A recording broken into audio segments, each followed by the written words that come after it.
in life that can change you forever. For me, one of those moments that's kind of started the momentum was the first time I did ayahuasca.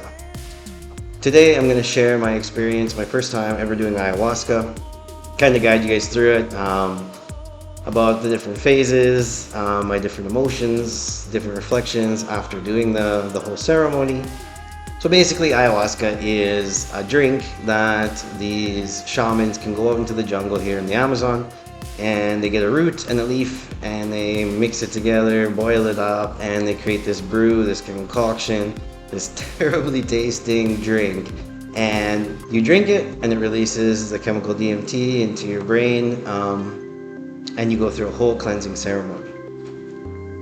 So for the indigenous people here in Ecuador anyway, at least for sure the shaman that I went in and did it with, they're very connected to the spiritual world and to spiritual guidance and healing and all those kinds of themes. So for them, it's something very serious. It's something that they do often as well. And they do it with a lot of very specific intention. Ayahuasca is not something that I would just do lightly. Like if you're going to a party and drink a cup of ayahuasca, that is not what it's used for at all. To be honest with you, doing the whole ceremony isn't like fun either. It's not something that I want to do every weekend either. It's a lot of work. You feel like you've done some spiritual work, some battles have been fought after you do ayahuasca. And then it takes you a little bit to kind of absorb all that information of the full aspect of what just happened. But before I take you back to that experience, I'll first give you kind of a brief history, set the scene, I guess, to kind of why I'm here in Ecuador and how I found myself on the top of a mountain with a shaman in a circle with a beautiful fire doing ayahuasca multiple times. So I moved down to Ecuador probably about 12, 13 years now ago and fell in love with it, never ended up leaving. I've done multiple things down here, taught English, and met lots of people through that, lots of different contacts. I just needed kind of a different change from over in Canada, get away from the cold a little bit. So Ecuador seemed like a good option for me. The reason I ended up finding ayahuasca is I always kind of knew about it. I had seen, videos on YouTube about it. I had read about it, the different kind of effects that it can have. So I was always curious about it, always curious about trying something new as well. I like to go on adventures. At this point in my life, the first time I did ayahuasca was probably about now 5 years ago. And I had watched multiple people in that 5 or 6 years, I guess, or whatever it was, before not doing ayahuasca. I've watched multiple people go through it and have their stories and everything like that. So I was very interested in it. I was definitely willing to do it. For me, it was just more about finding the right group of people, the right shaman, the right ceremony, and everything like that. I had made a friend, and he had a group of people that they go and do this cleansing ceremony, once in a while, once a year, twice a year, maybe maximum. So I got invited, I went out, and I tried. My expectations before going into it were like, I'm going to get rocked, this is going to be wild, I'm not sure what I'm going to do. I was quite scared, anxious as well going into it. And they're kind of very secretive as well, because it's kind of your own personal journey, right? They say the medicine, they call ayahuasca the medicine, and they say the medicine will teach you what you need to learn. So it's very personal, it's very dependent on where you are in your life as well. So the first time I did ayahuasca, kind of set the scene for you guys. We went out, we drove about an hour out of Manta, where I'm residing right now in Ecuador. And we get to this little town, we go up this windy road into the mountain, and then we take another road that you pretty much can't see unless you know it's there. One of those ones hidden by trees and stuff. So we go through there all the way up, and we climb up all the way to this top of this little mountain. Kind of looks over top the city. It's a beautiful view. Once we get up top on the mountain, they have like a circle with stones, a half circle, with stones. And that's kind of where the ceremony takes place. They put a fire in the middle, and then they also have a path beside it that goes down, and there's washrooms and things like that, because you'll probably need them in a little while. And then There's also a big hole dug in the ground where they have like these bamboo strands of wood over top of it. It looks almost like a skeleton. And then we end up covering that, throwing some hot rocks, these big round water or river rocks, I think. Heat them up and they throw them in there, and it's kind of like a mud bath sauna type thing as well. So it's just absolutely beautiful up on top of the mountain. So once we get there, we set up, right? You kind of pick your spot around the fire. They have like a couple, the shamans walking around introducing themselves, saying hi. And we're just talking, amongst ourselves. And so everyone takes their spot around the fire. The shaman starts doing his preparatory rituals, I guess. Starts doing some singing, some chanting, lighting tobacco, and kind of cleansing the energy of the circle. Another thing that was kind of shocking to me the first time when I got out there is when I arrived with all the brothers, right, all my friends, there was probably more people the shaman brought than we actually brought to the ceremony. He had like helpers and family, and it was like a group of like really well organized people that do this all the time. He had apprentices in there that were training to be shamans. It was pretty neat. So the shaman starts up the ceremony, he's going around, and then the first thing they do is they go to each person and they offer tobacco, but it's a water version of tobacco. I don't know how they do it, they boil it, whatever, and you take it on like a spoon and you snort it into your nostrils. So you do 2 snorts of that and it completely clears your sinuses. Some people actually puke at that point as well. I didn't. It was very strong though, made your eyes water and you're spitting and it's kind of gross, right? But it does definitely clear you up, kind of gets your, okay, something's happening, right? Then after once everyone's had their taste of the tobacco, then that's where the shaman, they start singing, and all the ladies, like all his wife and whatever his family that are there or his helpers, they start singing these traditional like indigenous songs, which are super beautiful, with some drums and things like that. And then they come in, they start, and then they start passing around the cup of ayahuasca. Well, not passing it around. The shaman walks to each person, pours the cup, hands it to the person, and he kind of dictates how much you're going to drink and everything like that, because he's kind of the protector of the ceremony. My mindset right before I got the cup, once it was my turn, it all came around, to everyone else getting it. Once I had the cup in my hand, I was super scared, but then, I just took it all in one shot and it tasted terrible. So I'm glad I didn't hesitate and just downed it all in one shot. You don't want to keep that in your mouth for any longer than necessary. It's awful tasting. So by the time I'd taken the cup down, there had been maybe about, I don't know, maybe 7 people that drank before me. Okay, so then I got the cup, I was number 8. Then there was another friend sitting beside me, he had the next drink. And as soon as he put the cup down, it was like he was instantly, boom, in another world. Instantly gone, talking nonsense, and like, I won't get too much into exactly what happened because it's kind of personal and things like that, but he was gone the rest of the evening. We didn't get him back until the morning.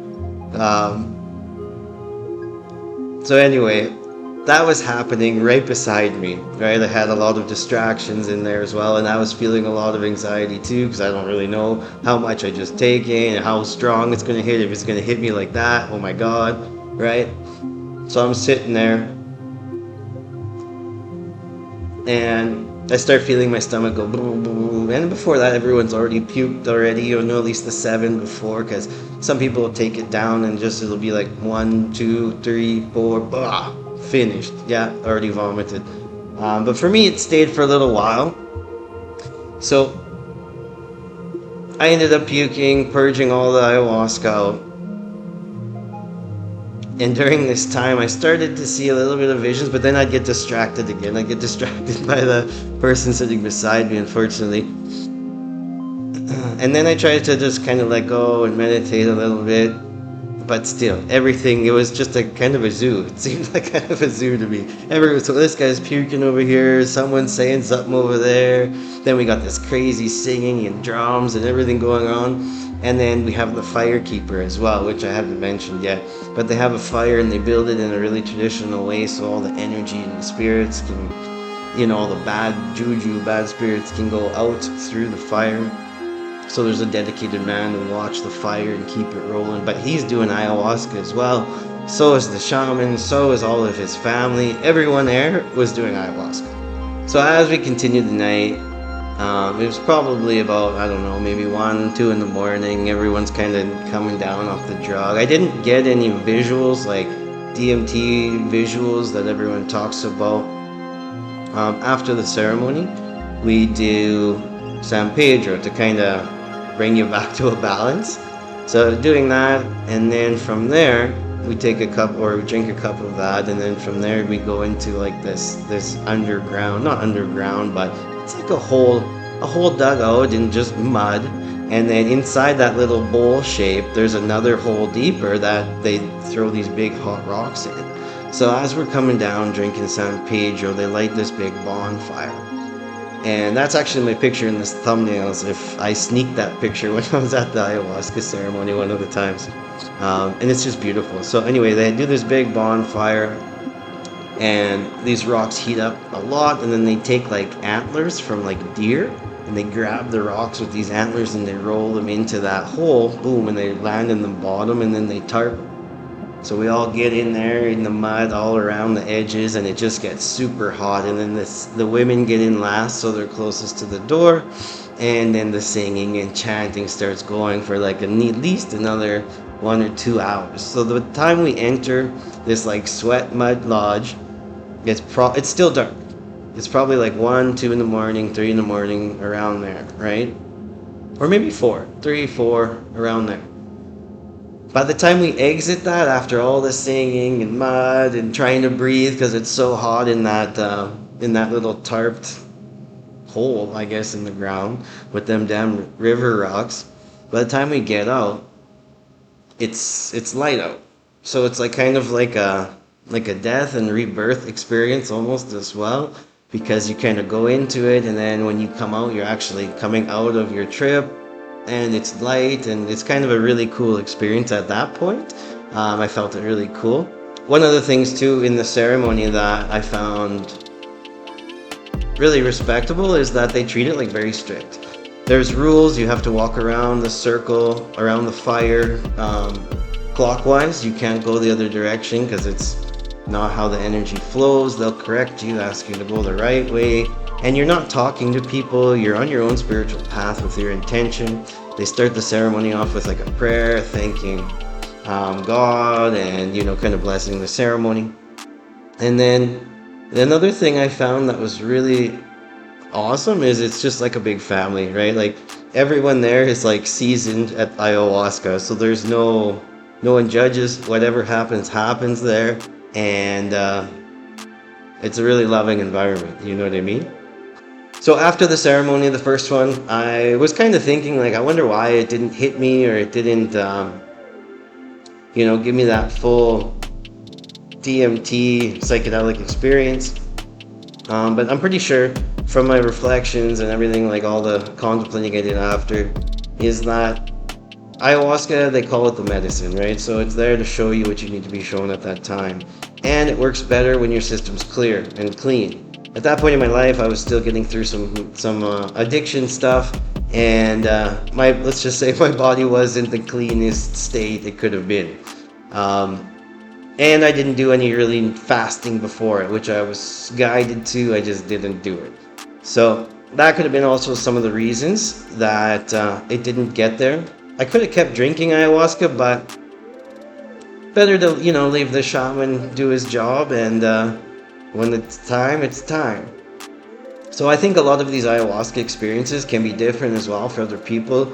I know lots of people that can come down, or there's like places down here in Ecuador that you can do kind of like a retreat where it's like 1 or 2 weeks. You do maybe 3, 4, 5 sessions in that time frame.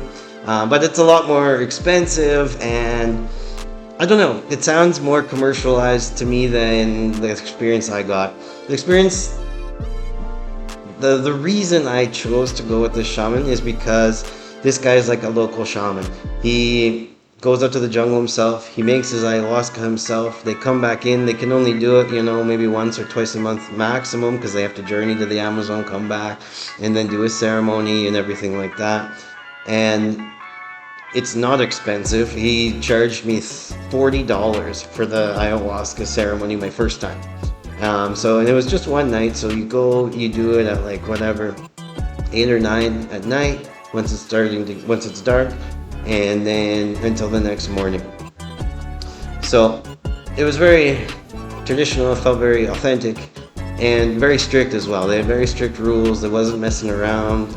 He would talk for hours about materialism and the world and the state and how we can heal it with love. And it was a beautiful experience, and that's kind of what I was going for. I didn't really want something super commercial that took away from that authenticity.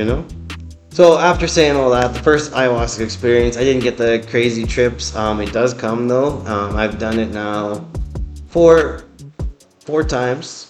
So I will say as well, my first time doing ayahuasca was like the most relaxed of all of the times I've done it. Every time I've done it, it's gotten progressively more intense. And well, maybe not more intense. Maybe I was just at a more of a spot or more ready to let go and let that feminine spirit or entity guide me through the trip. You know what I mean, or through the experience. But I feel that it is medicine. You do have to be in the right state of mind and physically as well. I got even stricter. Obviously, no more addiction issues going further, but a lot more fasting, getting a lot healthier, and those things did affect my next couple of rounds of ayahuasca. I do recommend though, if you guys ever want to do ayahuasca or ever interested in it, make sure a couple base things. Like, for sure, do it with a group of people that you love, you trust. If not, do it by yourself. I'm sure you'll meet people there that have big hearts as well. So also going into ayahuasca, I find better to have no expectations. There's a couple friends that have went to do it with these big expectations and just get let down for no reason. At the same time, where I would go do it with them and do the exact same amount, and I would be on a different planet. So it's very situational. It's very much about you. It's very personal. So that was just the first journey. Obviously, it's going to get a little bit deeper and a little bit crazier from there on. On my path of self-discovery and on this spiritual journey, ayahuasca has been actually a big tool, big helping tool for sure, in my life, for reflection and understanding, and be able to get that third person view, that new perspective that's needed sometimes to reevaluate and take the next step forward. So if you've enjoyed this video, learned something, or have any questions, or even if you've had your own ayahuasca experience, leave a comment below. I'd love to hear those experiences, and it really helps the channel grow. Subscribe if you want to join me on this journey for the next couple sessions of ayahuasca. I'm going to go through those and also talk about some other things like mushrooms and everything like that. I will note though, everything on this channel isn't just about doing drugs. It's a spiritual path. We're doing this as intention-driven journey. So it's not just about getting fucked up. And if you know anyone that's curious about ayahuasca, share this video and stay tuned for the next one. Peace.